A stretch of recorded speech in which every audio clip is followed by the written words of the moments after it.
سید العالمین محمد رسول اللہ صلی اللہ علیہ وسلم کے غلاموں کو عطا ہوئی قدر والی رات کے جس میں رحمت بھی ہے، برکت بھی ہے، نعمت بھی ہے، جس کا ہر لمحہ قابل قدر ہے، لیلۃ القدر، قدر والی رات۔ اب اس کے باوجود اگر کوئی شخص اس بابرکت رات کی قدر سے محروم رہے، اس سے بڑی بدنصیبی اور کیا ہوگی کہ اولین و آخرین 1,24,000 نبیوں کی امت کو جو رات عطا نہیں ہوئی وہ رات غلامان مصطفیٰ کو عطا ہو گئی۔ اس سے بڑھ کر فضیلت اور کیا ہوگی؟ اس سے بڑھ کر اللہ رب العالمین نے اپنے محبوب کی امت کو اس سے بڑھ کر اور شرف کیا ہو سکتا ہے کہ اس امت کو وہ عظیم رات عطا فرمائی کہ صحابہ رضوان اللہ علیہم اجمعین شان نزول، کیونکہ بہرحال آیت مبارکہ ہے، سورت ہے، تو اس کا شان نزول بھی معلوم ہونا چاہیے، اور معلوم تو آپ سنتے رہتے ہیں علماء سے، لیکن بہرحال قرآن شریف کی آیت جو ہے تو شان نزول اس کا وہی ہوگا جو علماء اور مفسرین و محدثین نے اور صحابہ رضوان اللہ علیہم اجمعین نے رسول اللہ سے سن کر بیان کیا۔ تو شان نزول یہ ہے کہ حضور پر نور سید العالمین مصطفیٰ صلی اللہ علیہ وسلم نے ارشاد فرمایا، صحابہ پچھلی امتوں میں بہت سے لوگ ایسے تھے، 400 برس عبادت کرتے تھے، 500 برس عبادت کرتے تھے صحابہ۔ اب حضور پر نور صلی اللہ علیہ وسلم صحابہ سے مخاطب ہیں، صحابہ پچھلی امتوں کی عمریں بہت زیادہ ہوتی تھی، 400 برس، 500 برس، انبیاء کی بھی عمریں بہت طویل ہوتی تھیں، 800 برس، 600 برس، 700 برس، 1000 برس، 1000 سے اوپر، 1100 برس، 950 برس، 1000 برس، 900 برس، 800 برس۔ تو یہ بڑی بڑی عمریں ہوتی تھیں انبیاء کی بھی اور امت کی بھی بڑی عمریں ہوتی تھیں۔ تو حضور نے ارشاد فرمایا، اعمار امتی، میری امت کی عمریں تو بہت تھوڑی ہیں، زیادہ تر امت کی عمریں جو ہیں بین 60 و 70 او کما قال صلی اللہ علیہ وسلم، حدیث مبارک ہے کہ میری امت کے لوگوں کی عمریں 60 اور 70 کے درمیان میں زیادہ تر ہوں گے۔ اب وہ لوگ 400 برس کی عمر، 500 برس کی عمر، تو حضور نے ارشاد فرمایا کہ صحابہ وہ بنی اسرائیل کے جو لوگ تھے، اتنی طویل عمریں ان کی ہوتی تھی، ان میں بعض لوگ ایسے تھے کہ دن میں اللہ کی راہ میں جہاد کرتے تھے، رات کو دن میں جہاد کرتے تھے، رات کو قیام کرتے تھے، رات کو عبادت اور دن میں بھی جہاد کے ذریعے سے عبادت، اور اس طرح سے ان کی عمریں گزر جاتی تھی، 100 سال، 150 سال، 200 سال، 300 سال عبادت بھی کر رہے ہیں، ریاضت بھی کر رہے ہیں اور جہاد بھی کر رہے ہیں، اور رات کو قیام بھی کر رہے ہیں، تراویح رات کو نمازیں پڑھ رہے ہیں، تہجد پڑھ رہے ہیں، یعنی عبادت کر رہے ہیں، رات کو قیام۔ تو صحابہ بعض میں یہ جب حضور نے جب ارشاد فرمایا، واقعات صحابہ سے حضور بیان فرماتے رہتے تھے، جب یہ بیان فرمایا تو حضور پر نور صلی اللہ علیہ وسلم سے اس گفتگو کو سن کر صحابہ نے آپس میں گفتگو شروع کی اب کہ بھئی یہ تو بڑا مشکل مسئلہ ہے، اب ہم تو بنی اسرائیل سے کمپٹیشن نہیں کر سکتے، اس لیے کہ ہم لوگوں کی عمریں تو 50-60 برس کے درمیان، 60-70، اس کے بعد چھٹی، مختصر سی عمریں، یہ جو آخری زمانہ ہے نا، عمریں کم ہوتی چلی جا رہی۔ تو حضور کا عہد مقدس جو آیا تو اب یہ حضور کی امت کی عمریں جو 60-70 کے درمیان، 60-70 کے درمیان میں ہے، زیادہ سے زیادہ، اور یعنی وہ جو اس کو ایوریج کہتے ہیں،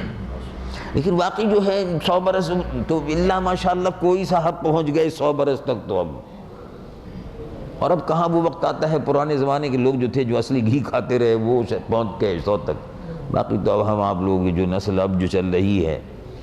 یہ ڈالڈا اور بناسپتی اور مختلف کوکنگ آئل وغیرہ کھا کے یہ کہاں 100 برس تک کھینچ سکتا ہے؟ تو ہڈیاں جواب دے جاتی ہیں بیچاری کی۔ اور ویسے ہی ملاوٹ کے اس دور میں جب پاکستان میں ہر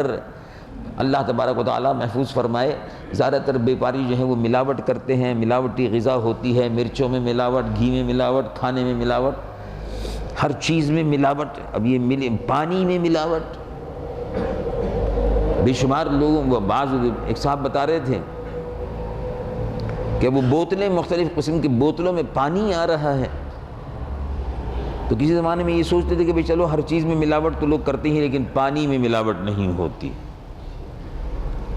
لیکن پانی میں ملاوٹ، اصلی پانی کے نام پر بوتلیں بک رہی ہیں، وہ بوتلوں میں پانی جو بھرا ہوا ہوتا ہے وہ یہیں کا ہوتا ہے، زیادہ تر مقامی لوگوں نے بتایا، اور وہ ٹیسٹ کرنے والے جو بعض لوگ تھے انسپیکٹر وغیرہ وہ بتا رہے تھے کہ لیکن مولانا یہ سب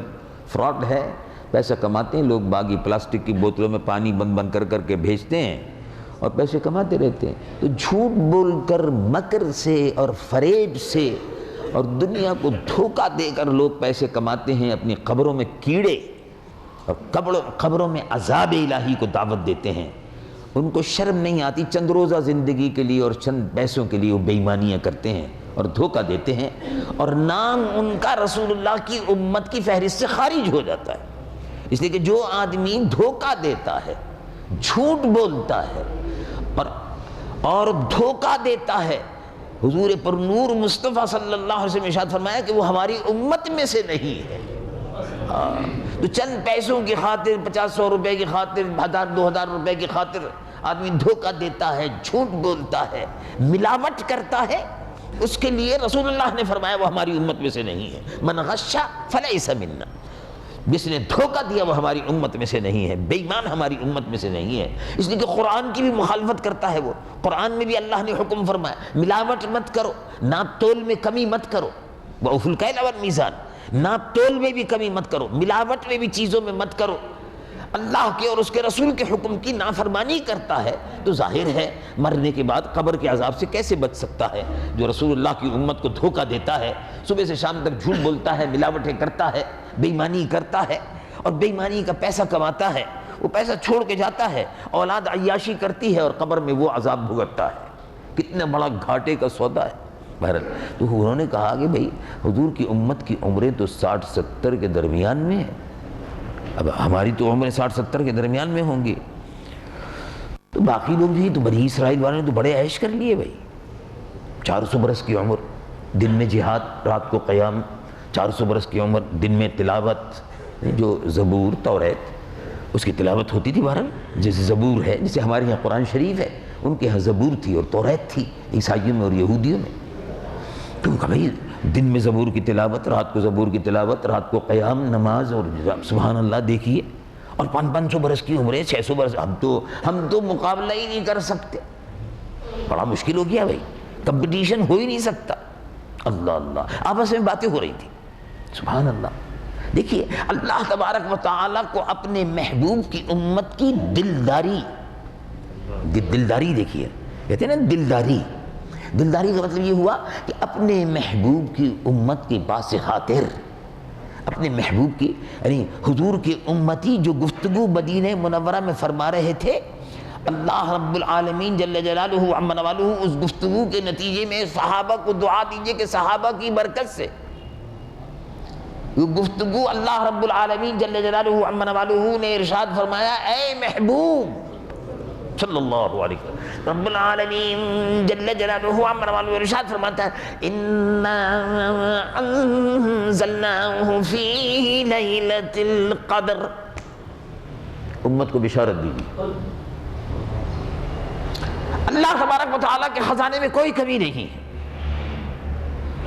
آپ کی امت کی دلداری، آپ کی امت کی پاس خاطر، آپ کی امت کی خوشنودی ہمیں منظور ہے۔ امت کی خوشنودی کے لیے ہو رہا ہے یہ باتیں کر رہے ہیں کہ ہماری تو عمریں تھوڑی ہیں، مقابلہ کیسے ہوگا؟ تو بنی اسرائیل تو قیامت کے حساب کتاب میں جب نیکیوں کا اور بدیوں کا حساب ہوگا تو ہم سے تو بہت آگے بڑھ جائیں گے۔ دن کو جہاد کرنے والے، راتوں کو قیام کرنے والے، صبح و شام اللہ کی یاد میں زندگی، اور 400 برس 500 برس اللہ کی یاد میں زندگی بسر کرنے والوں سے ہم کیا مقابلہ کر سکتے ہیں؟ لیکن اللہ رب العالمین نے فرمایا کہ جیسے اے محبوب آپ کو تمام نبیوں پر فضیلت، ایسے ہی آپ کی امت کو تمام امتوں پر فضیلت، اور امت کو جو دل عطا کیے، امت کو جو راتیں عطا کی، وہ راتیں اور وہ دن عطا ہو رہے ہیں جو کسی امت کو عطا نہیں ہوئی۔ چنانچہ ارشاد ہوتا ہے، اب اس پس منظر میں اب غور فرمائیے، آیت کا نزول ہو رہا ہے، سورت مبارکہ نازل ہو رہی ہے۔ مفسرین نے فرمایا کہ وجہ کیا تھی، اتنی تفصیل سے یہ آیت اتری، کیا وجہ تھی؟ کہا اللہ رب العالمین نے ارشاد فرمایا، رب العالمین جل جلالہ عما نوالہ ارشاد فرماتا ہے، ہم نے انزلناہ فی لیلۃ القدر، ہم نے اتارا ہے قرآن۔ اس رات کا تصور کیجئے، کلام الہی اتر رہا ہے، کلام الہی اتر رہا ہے اللہ رب العالمین کی جانب سے لوح محفوظ پر۔ لوح محفوظ، عرش الہی، عرش الہی لوح محفوظ۔ عرش الہی کا مطلب یہ نہیں ہے کہ اللہ تعالیٰ کے بیٹھنے کی جگہ، اللہ تبارک و تعالیٰ بیٹھنے کا محتاج نہیں ہے، اٹھنے اور کھڑے ہونے کا محتاج نہیں ہے۔ عرش الہی عرش ہے، کرسی ہے، عرش ہے۔ عرش الہی کا مطلب یہ ہوا کہ تخت ہے، عرش الہی کا مطلب یہ ہوا کہ وہ مقام کہ جہاں اللہ کی نور کی تجلی بڑھ رہی ہے، اور اس لیے کہ اللہ تبارک و تعالی کا جسم نہیں ہے۔ جسم جیسے ہمارا ہے، اس جسم کی حدود اربعہ ہیں، دائیں اور بائیں، آمنے اور سامنے، پیچھے، اس جسم کی حدود اربعہ ہیں۔ تو جسم کی حدود اربعہ ہیں، اور جسم دماغ کے اندر محفوظ ہو جاتا ہے۔ مثلا جیسے ہی آپ نے ذکر کیا کسی آدمی کے سامنے کہ بھائی وہ ہمارے بھائی نبی بخش جو ہیں وہ ہمارے دوست ہیں، آپ ان کو جانتے ہیں؟ کہاں میں جانتا ہوں، سمجھ گیا، وہ فلاں جگہ رہے، کہاں؟ بالکل میں سمجھ گیا۔ اس آدمی کا نقشہ تصور آپ کے ذہن میں آ گیا۔